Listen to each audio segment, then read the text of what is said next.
৩৫ বলে সেঞ্চুরি করে তোলপাড় ফেলে দেওয়ার পরের ম্যাচে 0 রানে আউট 14 বছর বয়সী ব্যাটার। ক্রিকেটের দুটি দিক দেখা হয়ে গেল তার দ্রুতই। ম্যাচের আগে একটি ভিডিও ক্লিপ প্রকাশ করা হয় আইপিএলের ওয়েবসাইটে। বৈভব সূর্যবংশীর অনুশীলন প্রক্রিয়া কেমন, রাজস্থান রয়্যালসের অনুশীলনে কিভাবে তাকে তৈরি করছেন কোচ রাহুল দ্রাবিড় ও অন্যান্যরা। সেই ভিডিওতে দ্রাবিড় একটা কথা উল্লেখ করেন, এই উত্তুঙ্গ সাফল্যের পাশাপাশি চরম ব্যর্থতার সঙ্গেও মানিয়ে নিতে হবে 14 বছর বয়সেই বড় তারকা বনে যাওয়া এই ব্যাটারকে।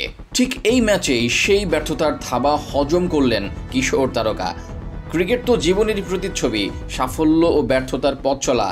এখানে হাত ধরাধরি করেই সেই সাথ দ্রুতই পেয়ে গেলেন সূর্যবংশী।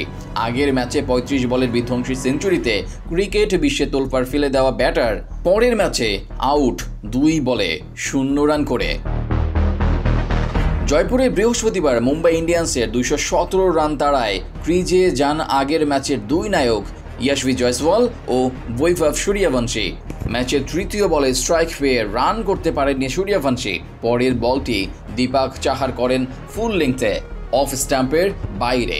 স্রেফ 130 কিলোমিটার গতির ডেলিভারি। সূর্যবংশীর জোনেই ছিল বল।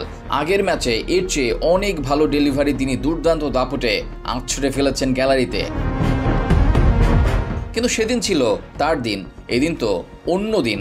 সূর্যবংশী উড়িয়ে মারার চেষ্টা করলেন, কিন্তু বলের নিচে যথেষ্ট যেতে পারলেন না। মারে জোরও হলো না। মিডনে সহজ ক্যাচ। আউট হয়ে কোমরে হাত দিয়ে মাথা নিচু করে ক্রিজে কিছুক্ষণ তাকিয়ে রইলেন সূর্যবংশী। এরপর আস্তে আস্তে হাঁটা দিলেন ড্রেসিং রুমের পথে। ধারাভাষ্য কক্ষে তখন দ্রাবিড়ের কথা মনে করিয়ে দিলেন ইয়ান বিশপ। সাফল্যের পাশাপাশি এই ধরনের ব্যর্থতার সঙ্গেও মানিয়ে নিতে হবে তাকে, ঠিক যেমন তার কোচ বলেছেন।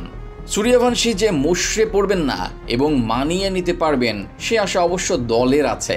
ওই ভিডিও ক্লিপেই দ্রাবিড় বলেছেন, বয়স হলেও এই কিশোর কোনো কিছুতে খুব বিচলিত হন না।